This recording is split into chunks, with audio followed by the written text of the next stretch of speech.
नमस्कार मित्रांनो, श्री स्वामी समर्थ। तुमच्या आयुष्यातला एक खास व्यक्ती, तुमचा आधारस्तंभ अचानक सोडून गेला। ही गोष्ट ऐकायला खूप साधी वाटते, पण याची वेदना किती खोलवर असते हे फक्त तुम्हालाच माहीत आहे। ही वेदना फक्त हृदयाला होत नाही, तर ती तुमच्या रोजच्या जगण्यावर, तुमच्या झोपेवर, तुमच्या कामावर आणि तुमच्या भुकेवरही परिणाम करते। रात्रीची ती अस्वस्थता, सकाळी उठल्यावर पहिल्यांदा त्याच व्यक्तीची आठवण येणं आणि सगळ्यात महत्त्वाचं म्हणजे मोबाईलमध्ये त्या व्यक्तीचं नाव पुन्हा पुन्हा शोधणं, हे सगळं खूप त्रासदायक आहे। मला माहीत आहे की कोणीतरी तुम्हाला सांगेल की वेळ सगळं ठीक करतो किंवा फक्त कामात मन लावा, पण हे शब्द तुम्हाला पोकळ वाटत असतील, कारण तुमच्या मनाला या सगळ्यांपेक्षा एकच प्रश्न सतावत आहे, त्या माणसाची आठवण माझ्या मनातून जाईल तरी कधी? आज आपण मोठे मोठे उपदेश नाही बोलणार, आज आपण फक्त तुमच्या मनातल्या प्रश्नांना हात घालणार आहोत। आज आपण पाहणार आहोत की ही आठवण, हा त्रास कमी करण्यासाठी, तुमच्या मनाला पुन्हा तुमच्या नियंत्रणात आणण्यासाठी तुम्ही कोणती 10 कामं एकदम नैसर्गिक पद्धतीने करू शकता। ही काम तुम्हाला सेल्फ ग्रोथचा उपदेश देणार नाहीत, तर तुमच्या मनाला शांत ठेवण्यासाठी खरी औषधं आहेत। शांतपणे ऐका आणि या 10 गोष्टी तुमच्या आयुष्यात उतरवण्याचा संकल्प करा। आपल्याला मान्य करावं लागेल की या परिस्थितीतून बाहेर पडणं ही एक प्रक्रिया आहे, आणि या प्रक्रियेची सुरुवात होते ती एका कठोर पण अत्यंत आवश्यक नियमाने। हा आहे तुमचा पहिला आणि सगळ्यात कठीण निर्णय। त्या व्यक्तीसोबत कॉन्टॅक्ट पूर्णपणे तोडा, लगेच ब्लॉक करा, फोन, मेसेज, सोशल मीडिया सगळीकडून। हा नियम इतका महत्त्वाचा आहे की तुम्ही याला पर्याय देऊ शकत नाही। मला माहीत आहे, मी फक्त मेसेज चेक करेन, बोलायचं नाही, किंवा मी फक्त स्टोरी पाहीन, हा विचार तुमच्या मनात येईल, पण हा तुमचा भ्रम आहे। तुम्ही फक्त मेसेज चेक करता, पण त्या मेसेजमध्ये काय आहे हे पाहिल्यावर तुमचं मन पुन्हा हजारो प्रश्न विचारायला लागतं। समोरच्या व्यक्तीने काय स्टेटस ठेवलंय हे पाहिल्यावर तुम्हाला पुन्हा जुन्या आठवणींचा त्रास होतो, आणि तुमच्या मनाला पुन्हा एक नवीन आशा मिळते, आणि ही आशा तुमच्या दुःखाचं मूळ आहे। तुम्ही त्या व्यक्तीला रोज पाहत राहिलात तर तुमच्या मनाला मूव्ह ऑन होण्याची गरज वाटणार नाही। समोरच्या व्यक्तीने तुम्हाला सोडून दिलं आहे, पण तुमच्या मनाला ही गोष्ट स्वीकारायला वेळ लागतो। तोपर्यंत त्यांच्याशी तुमचा कोणताही संबंध नको। डोळ्यासमोर माणूस नाहीसा झाला तरच तुमच्या मनाला शांत व्हायला आणि या गोष्टीला स्वीकारायला वेळ मिळतो, आणि ते त्या व्यक्तीला सर्च करणं म्हणजे सतत आठवण काढणं हळूहळू कमी करतं। हा क्षणिक त्रास आहे, पण दीर्घकाळात तुम्हाला शांतता देणारा हा नियम आहे। त्यामुळे मनात कोणताही मोह न ठेवता, कोणताही विचार न करता आज आणि आत्ता हा नियम लागू करा। फोन, लॅपटॉप, टॅबलेट सगळीकडून त्या व्यक्तीला दूर करा। कॉन्टॅक्ट तोडल्यानंतर दुसरी समस्या येते, ती म्हणजे तुमच्या मनात निर्माण होणारा तोडगा। तुमचं मन तुम्हाला वारंवार सांगेन, याने माझ्यासाठी किती केलं होतं, या व्यक्तीसोबतचे चांगले क्षण आठव। याला मानसशास्त्रात बार्गेनिंग फेज म्हणतात। तुमचा मेंदू फक्त त्या व्यक्तीच्या चांगल्या गोष्टी आठवून त्याला परत मिळवण्याचा प्रयत्न करतो किंवा स्वतःला सांत्वन देतो, पण इथे थांबा। जेव्हा चांगल्या आठवणी डोक्यात येतील तेव्हा लगेच डोळे बंद करा आणि त्या व्यक्तीच्या वाईट सवयी आठवा, ज्या कारणांमुळे ब्रेकअप झालं, जी कारण तुम्हाला त्रास देत होती ती कारण आठवा। एक कागद आणि पेन घ्या, एक बॅलन्स शीट तयार करा। एका बाजूला चांगल्या गोष्टी आणि दुसऱ्या बाजूला तुम्हाला झालेला त्रास, त्या वाईट गोष्टी, त्यांचे खोटं बोलणं, त्यांचं दुर्लक्ष करणं लिहा। जेव्हा तुम्ही हा बॅलन्स कराल तेव्हा तुम्हाला दिसेल की ही नाती तुमच्यासाठी किती हानिकारक होती। सत्य स्वीकारणं हे आठवण काढण्याचा त्रास कमी करतं। तुम्ही फक्त प्रेम आठवता, पण त्या प्रेमासोबत आलेला त्रास विसरता। जेव्हा तुम्ही चांगल्या आणि वाईट गोष्टींचा समतोल साधता तेव्हा तुमच्या मनातली मी या व्यक्तीविषयी राहू शकत नाही ही भावना हळूहळू कमी होते, आणि तुम्हाला स्वतःच्या निर्णयांवर विश्वास वाटू लागतो। आणि आता हे सगळं करत असताना तिसरा महत्त्वाचा उपाय म्हणजे तुमचा तो क्षण बदला। प्रत्येक व्यक्तीच्या आयुष्यात काही वेळा किंवा क्षणी आपल्याला खूप जास्त आठवण येते, जसे की सकाळी उठल्यावरचा पहिला मेसेज, किंवा रात्री झोपतानाचे गुड नाईट कॉल, किंवा दुपारच्या जेवणानंतरचा वेळ। जेव्हा जेव्हा ही वेळ येईल तेव्हा लगेच तुमचा मूड आणि ती जागा बदला। जर तुम्हाला सकाळी 8 वाजता आठवण येत असेल तर त्या वेळेला तुम्ही गाणे ऐका, किंवा लगेच आंघोळ करा, किंवा घराबाहेर पडा, अगदी बाल्कनीत जा किंवा दुसऱ्या खोलीत जा। स्वतःला एकांत मिळू देऊ नका।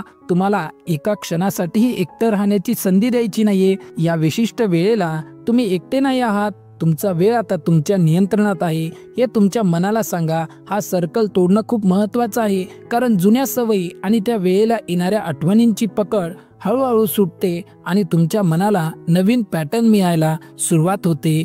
या पाठोपाठ तुम्हाला चौथी गोष्ट करायची आहे, ती म्हणजे सोशल मीडिया क्लिनिंग आणि तुमच्या आसपासच्या वस्तूंची विल्हेवाट. त्यांचे फोटो, तुमच्यासोबतचे रील्स, त्यांनी दिलेली भेटवस्तू, हे सगळं लगेच तुमच्या नजरेसमोरून दूर करा. जर तुम्हाला डिलीट करायला जमत नसेल तर किमान ते एका बॉक्समध्ये पॅक करून कोठडीत किंवा कपाटात ठेवा. ते तुमच्या समोर येणार नाहीत याची काळजी घ्या. मित्रांना सांगा की त्यांच्याबद्दल काहीही बोलू नका. त्यांच्या सोशल मीडिया ॲक्टिव्हिटीबद्दल तुम्हाला काहीही सांगू नका. हे क्लिनिंग फक्त बाहेरील नाही तर तुमच्या मनाच्या आतलं क्लिनिंग आहे. वस्तू आणि आठवणी एकदा बॉक्समध्ये बंद होतात तेव्हा तुमच्या मनाला ही जाणीव होते की हा अध्याय आता बंद झाला आहे. या वस्तू तुमच्या आसपास आहेत तोपर्यंत तुमच्या मनाला ती व्यक्ती परत येऊ शकते अशी आशा वाटत राहते आणि ती आशाच तुम्हाला जास्त त्रास देते. या परिस्थितीतून जाताना पाचवी गोष्ट म्हणून तुम्हाला तुमच्यासारख्याच परिस्थितीतून गेलेल्या लोकांचे अनुभव ऐकणे किंवा वाचणे आवश्यक आहे. या परिस्थितीतून जाताना पाचवी गोष्ट म्हणून तुम्हाला तुमच्यासारख्याच परिस्थितीतून गेलेल्या लोकांचे अनुभव ऐकणे, वाचणे आवश्यक आहे. ही एक मानसिक गरज आहे. तुम्ही रिलेशनवर आधारित चित्रपट, वेब सिरीज आणि पॉडकास्ट पहा. तुम्हाला कळेल की वेदना फक्त तुम्हालाच नाही तर लाखो लोकांना झाली आहे. जेव्हा तुम्ही इतरांच्या वेदना ऐकता आणि ते त्यातून कसे बाहेर पडले हे पाहता तेव्हा तुम्हाला कळेल की तुम्ही एकटे नाही आहात. लोक यातून बाहेर पडले आहेत आणि आनंदी जीवन जगू शकतात. हे तुम्हाला एक वैयक्तिक सांत्वन देतं. तुमच्या मनाला ही खात्री पटते की गर्तेतून बाहेर पडणं शक्य आहे, पण करताना त्या व्यक्तीला स्टॉक करणाऱ्या गोष्टींपासून दूर राहा. फक्त सामान्य सकारात्मक अनुभव ऐका. आता या दुःखाला मॅनेज करण्याची वेळ आली आहे. म्हणून सहावी गोष्ट म्हणून टाइम लिमिट सेट करा. हो, बरोबर ऐकलत. तुम्ही तुमच्या दुःखाला वेळ द्या, पण तो निश्चित करा. स्वतःला सांगा, आज मी फक्त 20 मिनिट रडणार किंवा आठवण काढणार. या 20 मिनिटात तुम्ही सर्व भावना बाहेर काढा. यानंतर मात्र मी ते थांबवणार आणि दुसऱ्या कामात लक्ष देणार. 20 मिनिटानंतर लगेच उठा आणि दुसरे काम करा. यामुळे तुमच्या भावनांवर तुमचा कंट्रोल येतो. तुम्ही तुमच्या दुःखाचे गुलाम नाही तर त्याचे मालक आहात हे तुमच्या मनाला पटवून द्या. हे तुम्हाला तुमच्या आयुष्याचा रिमोट कंट्रोल पुन्हा तुमच्या हातात घेण्यास मदत करतं. सातवी गोष्ट म्हणजे जागा बदला आणि नवीन मार्ग तयार करा. ज्या ठिकाणी तुम्ही जास्त वेळ एकत्र घालवला होता, जसे की एखादे कॉफी शॉप किंवा पार्क किंवा तुमचा रोजचा ऑफिसचा जाण्याचा मार्ग, तिथे जाणे लगेच बंद करा. काही दिवसांसाठी तुमचे आवडते ठिकाण बदला. नवीन ठिकाणी जा, नवीन अनुभव घ्या, कारण जुन्या ठिकाणांवर त्या व्यक्तीच्या आठवणींचा वास असतो. तुम्ही त्या रस्त्यावरून जाता तेव्हा तुमचे पाय आपोआप त्या आठवणींकडे वळतात. नवीन ठिकाणी गेल्यास तुमचं मन नवीन स्मृती बनवण्यावर लक्ष केंद्रित करतं. तुमच्या मेंदूला नवीन न्यूरल पाथवे तयार करायला मदत होते. आठवी गोष्ट ही तुमच्या मित्रमैत्रिणींशी जोडलेली आहे. आठवण जास्त येत असेल, एकटेपणा जाणवत असेल तर लगेच मित्रांना फोन करा. फक्त गप्पा मारा. त्यांच्या कामाबद्दल, त्यांच्या समस्यांबद्दल विचारा. त्यांच्या आयुष्यात काय चाललंय हे ऐका. तुमच्या त्रासाबद्दल बोलण्याऐवजी दुसऱ्यांच्या गोष्टी ऐकल्याने आपले मन त्या विचारातून बाहेर पडायला मदत होते. मित्रांसोबत फक्त हसा आणि खेळा. त्यांच्या चांगल्या कंपनीचा फायदा घ्या. ही तुमची सपोर्ट सिस्टीम आहे. तुम्ही त्यांच्यासाठी वेळ द्याल तर तेही तुमच्यासाठी वेळ देतील. आता आपण हळूहळू सेल्फ ग्रोथकडे वळूया, कारण आठवण कमी झाल्यावर आपल्याला पुढे जायचं आहे. नववी गोष्ट आहे, स्वतःच्या मूल्यांची यादी करा. एक कागद घ्या आणि त्या व्यक्तीशिवाय तुमच्यात काय काय चांगलं आहे, तुमच्यात काय मूल्य आहेत, काय चांगले गुण आहेत याची यादी करा. उदाहरणार्थ, मी एक चांगला मुलगा किंवा मुलगी आहे, मी प्रामाणिक आहे, मी माझ्या कामात खूप मेहनती आहे, माझ्यात इतरांना मदत करण्याची भावना आहे. तुम्ही किती मौल्यवान आहात हे आठवा. तुमचा सेल्फ वर्थ त्या व्यक्तीवर अवलंबून नाही हे स्वतःला सांगा. जेव्हा तुम्ही स्वतःच्या किमतीची जाणीव ठेवता तेव्हा तुमच्यातील आत्मविश्वास वाढतो आणि तुम्हाला दुसऱ्या कोणाच्याही मान्यतेची गरज भासत नाही. हे फक्त एकदाच नाही तर रोज करा. आणि शेवटची 10वी गोष्ट म्हणून आजचा दिवस जगा.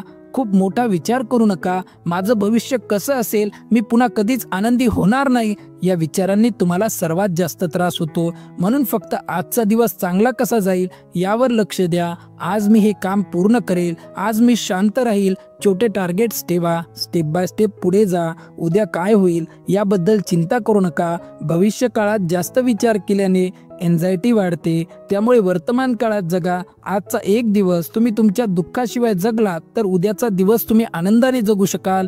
हे रोजचे छोटे विजय तुम्हाला पुढे जाण्याची ताकद देतील. मित्रांनो, या 10 गोष्टी तुम्हाला लगेच जादू दाखवणार नाहीत, पण एका गोष्टीची मी तुम्हाला हमी देतो की या गोष्टी तुमचं मन पुन्हा तुमच्या नियंत्रणात आणायला नक्कीच मदत करतील. तुम्ही दुःखी आहात यात लाजण्यासारखं काही नाही, पण या वेदना तुम्हाला अधिक मजबूत बनवणार आहेत.